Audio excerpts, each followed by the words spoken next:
I bet you guys are tired of hearing that sound. One more. Yeah, I don't know. I'm not tired of hearing that sound yet, but maybe you guys are, so I'll stop for your case. Anyway, so Ridley Scott's newest ship has finally landed. The Prometheus. And was it a crash landing? Or was it nice and soft landing? Well, let's find out, shall we? And I'll start out by saying this is the nearly 2-hour landing. So keep that in mind while I'm talking. So there's a lot of things that this movie does right. You know, starting with the most obvious is the story.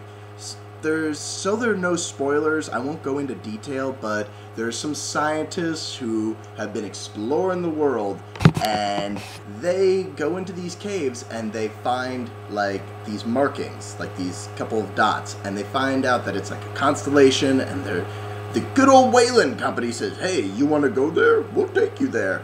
And the reason that they want to go there is they believe that the people who created our species, humans, live there. So they're all like, yeah, let's go there. And that's pretty much what I'll give away from what the movie is about. The plot, it's relatively slow paced, but it works in its favor because when tensions rise, it really makes it intense. And especially since this movie isn't, you know, like filled with action like in Aliens, for example. Like, there's not like, oh, blow up his face, you know, and then there's not like stuff like that. It's more like, oh my god, this is intense, what's going on, you know, you have no idea what's going to happen, and it can be very dangerous for the characters. So that was really cool with what they did in the movie, and everything looked fabulous from like the way that that worked in the story's favor. The plot of this, slow paced, but good. Slow paced, but good. Stay with me here.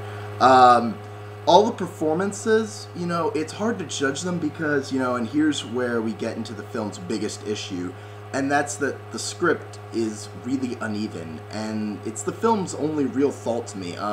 The lead, who's played by Naomi Rapace, early in the film has some really bad deliveries, but her dialogue was pretty bad, so I couldn't tell. Like, there were moments where, I mean, I was so focused on the movie and I was looking at everything and, like, listening to what they were saying. Like, she'd say something and be like, what? Why aren't I laughing at that? Why are people laughing at this? You know, and it's just, you just let it slide. And I guess it's kind of like maybe District 9 did it intentionally, how when I watched it again, I picked up on some pretty funny moments. But this, I feel like when I watch it again, I'm going to be like, God, that's a really horrible line. Like, this is the biggest fault of the movie, is that the script it's just, you know, lackluster. It's just missing that really extra oomph that pushes it up and like makes it stand out of being epic. But you can't, you know, blame all like the bad like in the script for everyone's performances, because everyone else's performances are pretty good besides Naomi, who she wasn't horrible. She was at best on par. Like, she was okay, but she is definitely the weakest performance in the film. David Fassbender, I mean Michael Fassbender, who plays David the robot, and if you guys want to look on YouTube for this clip that they did where they show him like being a robot and what kind of robot he is, it gives you a really interesting insight into what kind of character he is, and it really stands out. He is amazing in this movie. He is truly awesome. A couple other performances worth mentioning are Idris Elba and Charlize Theron. They work really well together. If there is a strong point in the script, it's a scene in between them that was kind of funny, you know, and everyone else is relatively good, but the standout is Michael Fassbender as David. And, you know, there were just too many times where this script was too weak for me, and it's a shame because this is a great movie. This was amazing. This is gonna make my top 10 for 2012, but the script really hurt it, I feel like. Just Ridley Scott, I hear, wrote it, and it feels like he was just like, no, I know what I'm doing, I'm writing this, and it's like, it could have used a punch-up, and it's what it needed. It felt like this was the bare essentials, and the day before they would shoot the scenes, Ridley Scott would just go in and do his own sort of punch-up, and it again, missing that oomph to really make it awesome. But don't let that discourage you to seeing this movie. It is so close to a masterpiece. It's amazing. It's an incredible companion piece to Alien, and in my opinion, it's better than Aliens.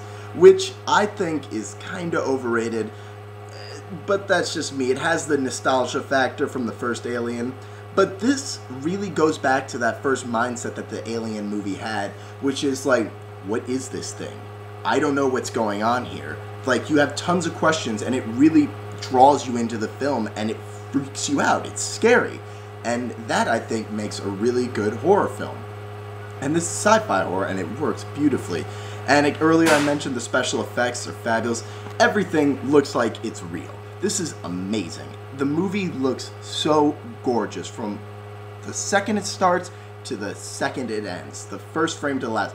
Now, I have to say that I may have enjoyed this a little bit more because when I saw this in IMAX, unfortunately, the first 3-5 minutes, we'll say, the reel screwed up. So I saw something pretty crazy happen, but I didn't see what led up to that. But it was only the very beginning. It's not referenced again. But I was able to get free IMAX passes out of it. So I think this movie is totally worth seeing in IMAX 3D if you get free passes. But anyway, it's still really, really worth going.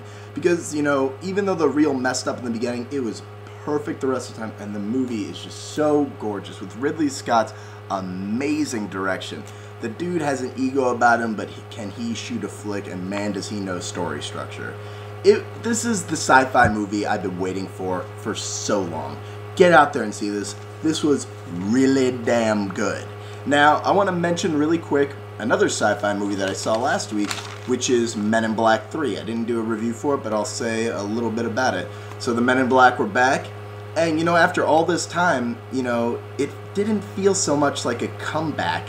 It felt more like them stumbling and saying, hey, we're Men in Black, you know, we got a movie, sorta. And it really does, you know, it doesn't quite fall on its face, but it trips and stumbles.